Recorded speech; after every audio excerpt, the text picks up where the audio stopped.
कर पाओगे? Yes sir कर लेंगे। बच्चा इसको देख करके डर जाता है, पता नहीं क्यों डर जाता है। वो रूट देख कर डरता है। Root 2x² plus 7x plus 5√2 = 0, 5√2 = 0। ठीक है भाई। अब देखो इसको सोल्व करने के तरीका क्या करेंगे, वो ये जी चीज़ है, कोई प्रॉब्लम नहीं है। पहली बात तो जो हमें आता है, पहला सेम, लास्ट सेम, बीच का साइन सेम, ये इतना काम कर लिया। अब बच्चा जानता है सर लास्ट की और लास्ट की मल्टीप्लाई करते हैं। 5√2 की मल्टीप्लाई हो जाएगी √2 से, तो कितना आ गया है? 5 × 2 = 10, 10 आ गया ना। लास्ट और लास्ट की मल्टीप्लाई करके 10 आ गया, तो 10 के फैक्टर करने हैं, 10 के फैक्टर करने हैं। कुछ बच्चों को समझ नहीं आया 10 कैसे आया। अरे भाई देखो एक चीज़ का √2 और √2, मैंने कोई नंबर 2 लिखा तो इसका मतलब होता है √2 और √2 दो बार लिख दो ना उसी नंबर को रूट में। कैसे सर? √2 मल्टीप्लाई में पावर ऐड होती है, तो ये √2 की पावर 2 हो गया, और पावर 2 से रूट कट जाता है, तो देखो 2 बराबर क्या बचेगा? 2 ही बचेगा। अगर कहीं 3 नज़र आ जाए तो 3 मत देखो, इसको √3 और √3 देख लो, क्योंकि √3 2 टाइम्स है, तो इसकी पावर 2 आ जाएगी। पावर 2 से रूट कटता है तो 3 आ गया। मेरी बात समझ आई ना? यहाँ भी तो एक किया, √2 और √2 का मतलब 2 है, तो 5 × 2 = 10, ऐसे 10 आया था। ठीक है, ये मैं आपको बता चुका हूँ। और 10 के फैक्टर 5 × 2 = 10, 10 × 1 = 10।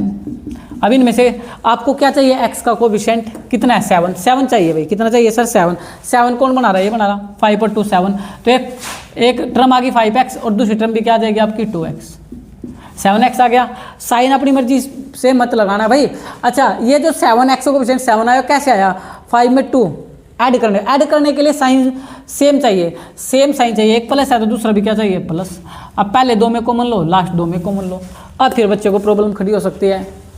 देखें यहाँ x है, यहाँ भी x है, x ही कॉमन है, तो यहाँ तो आ गया √2, एक x कट गया प्लस x कट गया 5। अच्छा, ये साइन सेम आता है हमेशा। अब कुछ बच्चे यहाँ गड़बड़ कर सकते हैं, यहाँ कॉमन बताने में उनको समस्या आ जाती है। मेरे को तो साफ साफ नजर आ रहा है, लेकिन मैं एक दूसरी टेक्निक आपको बता देता हूँ। हर बच्चे को पता है, अगर मान लो आपको समझ भी नहीं आ रहा, आपको इतना पता ब्रैकेट सेम आएगी, √2x प्लस में 5 = 0। मैं अच्छी चीज़ बता रहा हूँ, अगर कभी भी ऐसा डाउट आ जाए आपको, यहाँ बच्चों को नज़र नहीं आ रहा कि क्या कॉमन है, तो सिचुएशन में ब्रैकेट तो सेम ही आती है। अब आप देखो, पहले को अगर पहले से डिवाइड कर दोगे तो कॉमन पता लग जाता है, या दूसरे को दूसरे से डिवाइड कर दो कॉमन पता लग जाता है। आप बोलोगे सर हम नहीं मानते तो यहाँ हो।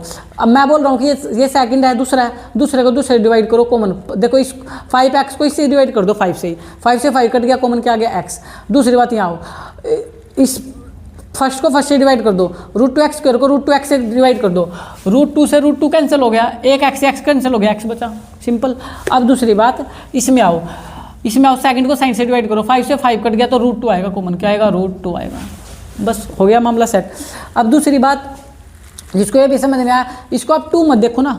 अरे अभी थोड़ी देर पहले मैंने इतनी लंबी चौड़ी बात की, 2 को 2 मत देखो, √2 और √2 देख लो। जो बच्चा 2 को √2 और √2 देख रहा है ना, उसको तो समझ आ गया। इसको 2 मत देखो, √2, यहाँ भी √2 पड़ा, यहाँ √2 2 टाइम्स पड़ा, या 1 टाइम्स पड़ा, तो √2 आ गया कॉमन। एक √2 से एक √2 कट गया तो खाली √2 बचा और x बचा, √2 से √2 कट गया तो 5 बचा। मैं समझा चुका हूँ भाई, अब दोबारा सीख लेना। अब देखो ब्रैकेट सेम आ गई, तो एक √2x प्लस 5 आ गई, और एक ब्रैकेट इससे पहले वाला टर्म और एक इसकी बाद वाली टर्म लिख दो, x प्लस √2 = में 0। रिलेशन मल्टीप्लाई बन चुका है, तो √2x प्लस 5 ये भी आपका 0 के इक्वल हो जाएगा, और x प्लस √2 ये भी आपका 0 के बराबर हो जाएगा।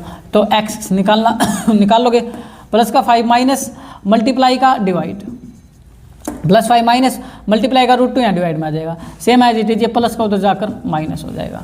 होपफुली आप इसको कर पाओगे। इस जैसे एक एग्जाम्पल भी दे रखा, मोस्ट इंपॉर्टेंट है, इस जैसे एक एग्जाम्पल भी दे रखा, आप उसको खुद करना। आपसे ना निकले तो कमेंट में लिख देना, मैं वो भी आपको सिखा दूंगा। चले नेक्स्ट क्वेश्चन हम आप लोगों के सामने।